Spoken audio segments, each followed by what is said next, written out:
Bienvenue dans cette nouvelle vidéo, coup de cœur pour certains, coup dur pour d'autres, car dans le V-Jump a été dévoilée la forme maîtrisée de l'Ultra Instinct de Goku. Elle a été entièrement designée par Akira Toriyama et se dévoile sous une forme de Ultra Instinct avec des cheveux argentés. Cela colle bien par rapport à ce qu'ils ont essayé de mettre en place avec l'Ultra Instinct non maîtrisé. Donc on avait des cheveux noirs et des yeux argentés.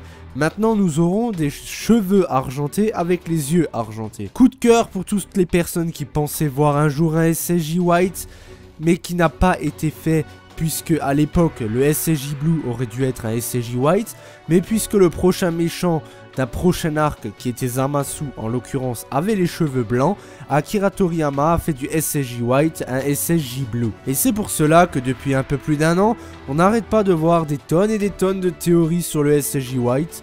Et c'est pour cela que c'est un coup dur pour toutes les personnes qui ne voulaient absolument pas voir cette sorte de transformation sortie tout droit de l'imagination d'un fan qui te théorise un peu tout et n'importe quoi. Pour ma part, je ne suis pas très fan du fait qu'ils ont voulu faire une sorte de SSJ White, même si ce n'en est pas un, c'est l'Ultra Instinct maîtrisé.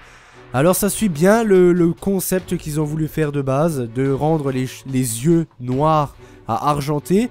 Donc pourquoi effectivement ne pas mettre les cheveux noirs à argentés? Personnellement j'aurais kiffé qu'il reste sur du cheveu noir, puisque pour rappel l'Ultra Instinct avait pour but de ne plus utiliser les formes de Super Saiyan, car la maîtrise de l'Ultra Instinct serait à peu près comme l'ultime puissance de Goku, comme l'Ultimate Gohan, la force mystique qui a été dévoilée chez Gohan par le doyen Kaioshin. Donc ça aurait été une espèce d'état qui permettrait aux Saiyans de ne plus utiliser ces transformations pour avoir un gain de puissance. Et le fait qu'ils ne gardent pas des cheveux noirs, je trouve ça un peu dommage, puisqu'ils ont voulu quand même marquer le coup. Et je ne peux m'empêcher de me demander si c'est à des buts commerciaux ou non. Reste à voir ce que cela veut donner en épisode. Bien évidemment, vous avez déjà peut-être su qu'il y avait eu des spoilers des épisodes 128, 129, 130 je crois. Et vous savez également que Goku va réutiliser l'Ultra Instinct après que Vegeta se fera éliminer.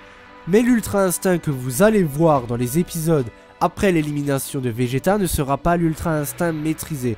Il s'agira de l'Ultra Instinct comme nous le connaissons à ce jour-là, avec des cheveux noirs. Car aujourd'hui, également, des images ont déjà été données de l'épisode 128 où Goku maîtrise pas complètement l'Ultra Instinct et se prépare à affronter Jiren à nouveau. Malgré les images, j'ai pu noter que ça correspond très bien à une sorte de fin d'épisode. Et bien Vegeta se battrait tout l'épisode contre Jiren sous sa forme de base, se ferait battre, se ferait expulser de l'arène, et Goku, peut-être par hasard, après un speech de Vegeta, retrouverait sa forme d'Ultra Instinct non maîtrisé et se préparerait à affronter Jiren dans l'épisode 129. Alors cet Ultra Instinct totalement maîtrisé, nous le verrons sans doute à la toute fin de l'épisode 129 ou bien le début de l'épisode 130. Et puisque Dragon Ball Super s'arrêtera à l'épisode 131, ce Goku avec les cheveux argentés, vous ne le verrez que 2 épisodes. Ce qui voudra dire que l'Ultra Instinct non maîtrisé ne suffira pas contre Jiren et Goku se devra de maîtriser totalement l'état d'Ultra Instinct pour pouvoir enfin battre le guerrier le plus puissant de l'univers 11. Et on pourra noter également avec cette fin du tournoi du pouvoir que si Goku arrive à expulser Jiren du tournoi, Goku aura définitivement dépassé le Hakaishin de l'univers 11 et peut-être même Beerus. Car à noter, dans le manga papier, Beerus est plus fort que Vermouth. Donc si Goku n'a pas dépassé Beerus, il sera du même niveau. Dites-moi ce que vous pensez dans les commentaires de cette nouvelle maîtrise de l'Ultra Instinct, de ces fameux cheveux argentés. Qu'est-ce que vous pensez du design en global? Est-ce que vous êtes satisfait ou est-ce que vous auriez préféré un Ultra Instinct simplement avec les cheveux noirs, sans cette fameuse aura bleutée? D'ailleurs à noter, l'aura bleutée ne sera sans doute plus présente, car dans l'épisode 109-110, Whis lui-même avait dit il ne comprend pas cette aura bleutée qui entourait Goku à ce moment-là. Dites-moi tout ça dans les commentaires et on se retrouve pour une prochaine vidéo. Salut à tous.